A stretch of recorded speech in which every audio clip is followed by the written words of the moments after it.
गजेंद्र मोक्ष की कहानी। बहुत समय पहले त्रिकूट पर्वत की ढलानों पर गजेंद्र नामक एक शक्तिशाली हाथी राजा रहता था। वह एक बड़े झुंड का स्वामी था, शक्तिशाली और भव्य, और हरे भरे जंगल में स्वतंत्र रूप से घूमता था।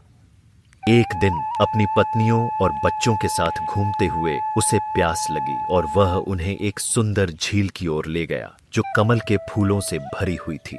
झील दिव्य थी, पेड़ों और खिले हुए कमलों से घिरी हुई। गजेंद्र अपने परिवार के साथ प्रवेश किया, खुशी से पानी में छींटे मारते हुए, गहराई से पानी पीते हुए और अपनी सूंड से कमल तोड़ते हुए। लेकिन भाग्य इंतजार कर रहा था। झील की गहराई से एक भयंकर मगरमच्छ ने अचानक गजेंद्र के पैर को पकड़ लिया। शक्तिशाली हाथी चौंक गया, जोर से चिंघाड़ा और खुद को छुड़ाने की कोशिश की। उसकी पत्नियां और झुंड घबरा गए, किनारे की ओर भागे। उन्होंने मदद करने की कोशिश की, खींचा और जोर लगाया, लेकिन मगरमच्छ की पकड़ अडिग थी। धीरे धीरे सभी ने हार मान ली और उसे छोड़ दिया।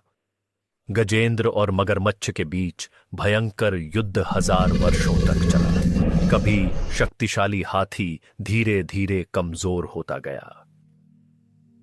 हालांकि मगरमच्छ पानी में होने के कारण ताकतवर हो गया। अंततः थककर जब कोई मदद के लिए नहीं बचा, गजेंद्र ने महसूस किया कि उसकी अपनी शक्ति बेकार है। तभी उसके दिल में स्मरण जाग उठा।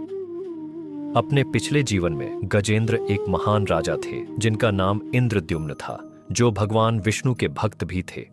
एक श्राप के कारण वह हाथी के रूप में जन्मे, लेकिन इस महान कष्ट के क्षण में वह छुपी हुई भक्ति फिर से जाग उठी। आंखों में आंसू लिए मगरमच्छ से संघर्ष करते हुए गजेंद्र ने अपनी सूंड में एक कमल उठाया, उसे आकाश की ओर उठाया और अपनी आत्मा से प्रार्थना की, हे परमेश्वर, सभी कारणों के कारण, असहायों के रक्षक, मैं आपको समर्पित करता हूं। कृपया मुझे इस कष्ट से बचाइए। यह हृदय स्पर्शी समर्पण की पुकार स्वर्ग तक पहुंची। तुरंत ही भगवान विष्णु, जो ब्रह्मांड के रक्षक हैं, अपने दिव्य वाहन गरुड़ पर सवार होकर गजेंद्र के सामने प्रकट हुए। अपने सुदर्शन चक्र से उन्होंने मगरमच्छ को मार गिराया, जिससे गजेंद्र मुक्त हो गया। मगरमच्छ तुरंत अपने श्राप से मुक्त हो गया। वह कभी हूहू नामक गंधर्व देवता संगीतकार था, जिसे मगरमच्छ के रूप में जीने का श्राप मिला था, और विष्णु की कृपा से उसने अपनी दिव्य रूप प्राप्त किया और स्वर्ग लौट गया। गजेंद्र भक्ति से अभिभूत होकर स्वयं को पूरी तरह भगवान के चरणों में समर्पित कर दिया। विष्णु ने उसे मोक्ष, जन्म और मृत्यु के चक्र से मुक्ति का आशीर्वाद दिया। हाथी राजा को सांसारिक बंधनों से मुक्त कर भगवान के शाश्वत धाम में स्थान मिला। कहानी का सार: गजेंद्र मोक्ष की कथा सिर्फ एक हाथी और मगरमच्छ के बारे में नहीं है। यह एक गहरी सीख है। मानव प्रयास की सीमाएं होती हैं, लेकिन दिव्य कृपा की कोई सीमा नहीं होती।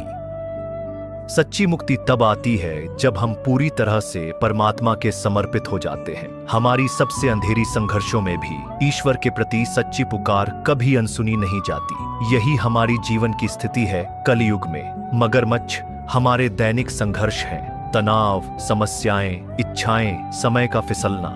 गजेंद्र की तरह हम अपनी सीमित शक्ति के साथ लड़ते रहते हैं और थकान महसूस करते हैं, लेकिन जैसे ही हम ईमानदारी से भगवान को पुकारते हैं, भले ही एक छोटी सी प्रार्थना के साथ, दिव्य कृपा हमें कष्ट से बाहर निकालने के लिए आती है। भगवान को याद करने के लिए टूटने का इंतजार न करें।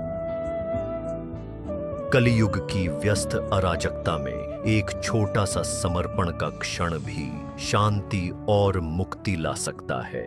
राधे राधे।